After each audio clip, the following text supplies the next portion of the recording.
Salut à tous les amis, j'espère que vous allez bien. On se retrouve aujourd'hui, 9 janvier 2025. On va évoquer des informations concernant Ronald Araujo, mais également Ansu Fati, un petit peu de mercato, puisque comme vous le savez, ils n'ont pas joué hier, encore plus Ansu était pas sur la feuille de match. Donc on va évoquer ces sujets-là et revenir également sur ce qui s'est déroulé hier soir, avec notamment l'inscription qui va arriver de Pau Victor et de Dani Olmo dans la journée ou demain maximum. Donc on va revenir sur toutes les informations, les réactions de Laporta, etc. Bref, allons-y pour la vidéo.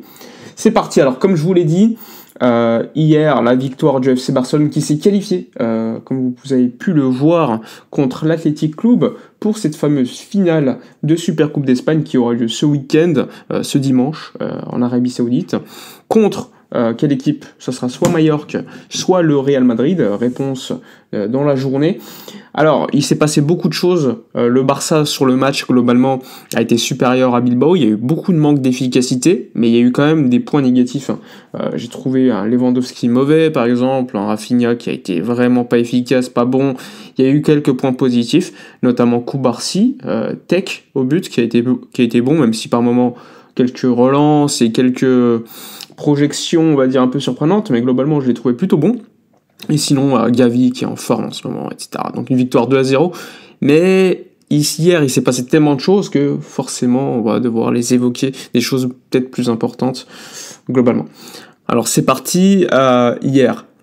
On a eu la réponse juste avant le match de l'obtention par le comité, le Conseil supérieur du sport qui donne raison à Barcelone pour une inscription temporaire de Pau Victor et de Dani Olmo.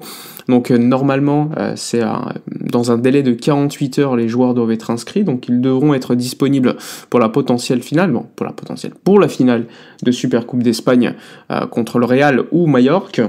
C'est une excellente nouvelle, mais dans 2-3 mois, maximum 3 mois normalement, on devrait avoir une décision sur le fond du Conseil supérieur du sport. Comme je vous l'avais expliqué, de toute façon, je vous renvoie à mes vidéos précédentes, c'est une validation temporaire à titre conservatoire. Maintenant, les juristes des deux parties iront sur le fond pour comprendre si le Barça a raison véritablement. Mais en tout cas, vu les intérêts qu'il y avait au niveau du Barça et pour les joueurs, les droits à respecter, etc., le Conseil supérieur du sport, au vu des éléments fournis par le Barça, s'est dit que logiquement, il y avait quand même des arguments à faire valoir et que pour le moment, il fallait donner cette autorisation partielle, ce qui a fait évidemment réagir la Liga et la Fédération espagnole. La Fédé espagnole a été plutôt d'accord en disant, logiquement, on respecte la décision, alors que la Liga et Javier Tebas continuent de râler sur les réseaux sociaux, mais ils peuvent rien faire, tout simplement. Même les clubs ne peuvent rien faire. La décision par le Conseil supérieur du sport est supérieure à toutes ces fédérations ou institutions qui sont inférieures tout simplement. Maintenant, on verra ce qui va se dérouler d'ici 3 mois. Pour l'instant, on est content parce qu'on gagne du temps et surtout au moment en mars ou en avril où la solution ou pas sera donnée, eh bien, ils auront au moins joué quelques mois. Et en plus, ils ne pourront pas quitter le Barça libre de tout contrat parce que contractuellement, ils pouvaient le faire que lors des 24 dernières heures du mercato d'hiver. Donc ça, c'est une excellente nouvelle également pour le Barça qui ne va pas perdre, entre guillemets, de l'argent par le départ du joueur, Pau Victor ou encore Dani Olmo, même si c'était plus concernant Dani Olmo que c'est inquiétant parce que grosse amortisation qui aurait été dans les comptes, donc ça aurait été forcément négatif. Maintenant qu'on a dit cela, on va passer à un élément peut-être plus important pour le sportif, c'est les informations mercato. Aujourd'hui, on s'est réveillé avec une information d'un média italien, La Repubblica, qui explique que Ronald Araujo et la Juventus seraient d'accord pour un prêt. Il faut savoir que le Barça aujourd'hui a nié tout accord avec la Juve. Alors oui, normalement, il devrait y avoir bien des discussions entre le Barça et la Juve d'ici quelques heures pour le joueur uruguayen, mais pour l'instant, aujourd'hui, il n'y a rien. L'objectif, selon la Gazzetta dello Sport, pour la Juventus, c'est d'offrir un prêt avec option d'achat pour Ronald Araujo. Le Barça ne veut pas cela, le Barça veut soit une vente, soit une prolongation de contrat. Aujourd'hui, la tendance, elle est quand même très compliquée à déterminer, parce que d'un côté, tu as les agents qui veulent plutôt que le joueur quitte le FC Barcelone afin d'avoir un salaire plus élevé, mais également une prime à la signature, même s'il reste 1 an de contrat. Le joueur, lui, est plus favorable à rester, mais il sait que le Barça n'a pas respecté, entre guillemets, sa parole, parce que je le rappelle, en 2022, lorsqu'il prolonge son contrat avec le FC Barcelone, la direction, à ce moment-là, lui avait promis une augmentation de salaire qui allait arriver par la suite, et la proposition effectuée par le Barça, pour l'instant, elle n'est pas aux attentes de Ronald Araujo. Donc pour l'instant, on est sur une situation compliquée de prévoir ce qui va se dérouler. Personnellement, je pense que le joueur va rester, mais c'est une opinion qui est très personnelle. Il peut se passer beaucoup de choses. Est-ce qu'il va quitter le Barça cet hiver ? On verra, je serais plutôt surpris. Mais d'un autre côté, ça pourrait s'expliquer pour le Barça au niveau du point de vue du fair play financier. Comme vous le savez, le Barça est sous la règle du 1 pour 1. Mais cette règle du 1 pour l'instant, il n'y a aucune certitude qu'elle demeurera lors de l'été prochain. Donc vaut mieux, pour le Barça en tout cas, d'essayer de faire partir certains joueurs à gros salaires et qui peuvent rapporter de l'argent dès cet hiver, pour consolider cette règle du 1 pour 1 et pour potentiellement recruter dès cet hiver ou attendre l'été prochain, plutôt que perdre éventuellement cette règle du 1 pour 1 l'été prochain, devoir faire partir un joueur comme Araujo en été, et du coup, tu n'auras peut-être pas l'utilisation à son 100% de cette masse salariale et argent économisé par le départ du joueur. Donc ça aussi, c'est une décision qu'il faudra prendre, et c'est pour cela qu'également un joueur comme Ansu Fati est beaucoup évoqué en ce moment.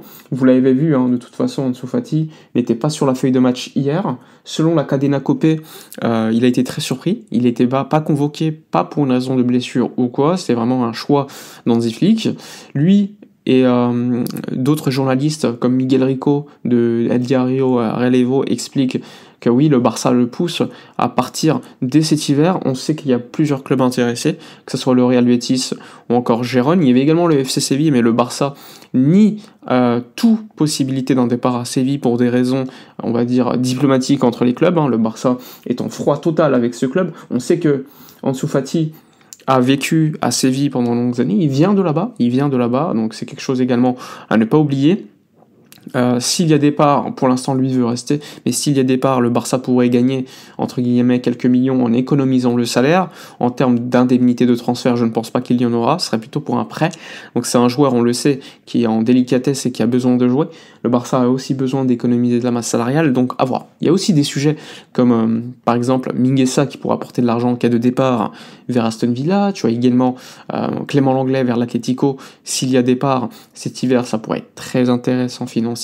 Bref, il y a beaucoup de joueurs qui pourraient apporter de l'argent cet hiver. Déjà en été, on sait qu'il y aura Todibo, mais qui pourraient apporter de l'argent qui est, entre guillemets, ne sont pas budgétés, et ça c'est très intéressant pour augmenter la limite salariale et avoir des, on va dire, des intérêts pour les prochains mercato. Est-ce que cet hiver il y aura des départs ? S'il y en a, ce serait pour moi très intéressant, peut-être pas au niveau sportif, mais au niveau économique. On le sait, Araujo pour moi est un défenseur purement défensivement très bon, mais qui au niveau de la relance est très mauvais, qui peut poser problème.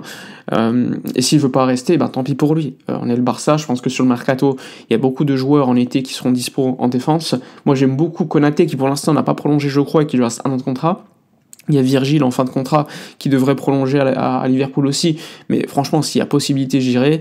T'as d'autres joueurs, que ce soit Cristiano Romero, même si c'est Tottenham, Van de Ven, très compliqué de les sortir, mais tu peux tenter, et t'as d'autres prospects aussi qui peuvent apporter éventuellement, et on le sait, le Barça au niveau de la défense centrale pourrait se renforcer avec Jonathan Tah, mais s'il y a départ de Ronald Araujo, je pense qu'il faudra continuer à se renforcer à ce poste, parce que Eric Garcia lui aussi pourrait quitter le Barça, et Eric, que j'aime beaucoup cette saison, ok, il y a eu l'AS Monaco, où le gardien l'a mis un petit peu dans une situation compliquée, mais je trouve que lorsqu'il rentre, même à ce poste de milieu, il est plutôt intéressant, et je sais pas, est-ce qu'un départ à Gérone pour 10-15 millions, ça serait bien, parce que je pense qu'il vaut un peu plus par rapport à son apport, et que tant qu'on n'a pas de milieu de terrain, on va dire de 6, ça pourrait être une alternative intéressante sur le banc, et je comprends Hansi Flick. Bon, on verra. En tout cas, une décision économique ou sportive sera prise, il faudra voir laquelle. Une réunion est prévue entre Hansi Flick et Deco lors des prochaines heures post-Supercoupe d'Espagne, donc ça va être très intéressant à suivre. Voilà pour la vidéo de la journée, n'hésitez pas à donner votre avis dans les commentaires, à liker, commenter, partager. Moi je vous dis à la prochaine, et d'ici là, comme d'habitude, portez-vous bien.